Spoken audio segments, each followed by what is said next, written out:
දැන් මෙතන කොටසක් නැහනේ නේද? ඒ අය වල දැම්මානේ. ඒ අය වැළලුණා. ඒ අය වල දැම්මා. මහ පොළොවට හීන් සැරේ පස් වෙමින් යනවා. මේ ඉන්න සියලු දෙනාම තව අවුරුදු 50ක් 60ක් විතර යනකොට මේ මහ පොළොවේම පස් වෙනවා. ඒක නිත්‍යයයි. සදාතනිකයි. ඒක තමයි ස්වභාව.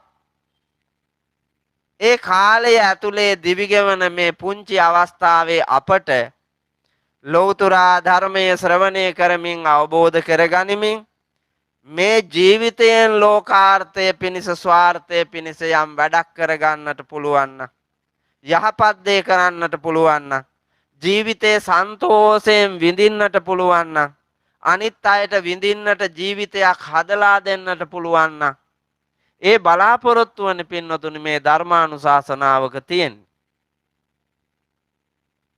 ඔබ වැදගත් පෝසත් බෝසත් ඥානාන්විත පින්වතෙකු හැටියට මෙලොව පරලොව ජයගෙන අමා නිවනින් සැනසීම ලබන්නටත් ඔබ හා බැඳුණු ලෝකය ඒ නිවන සඳහා රැගෙන යන්නට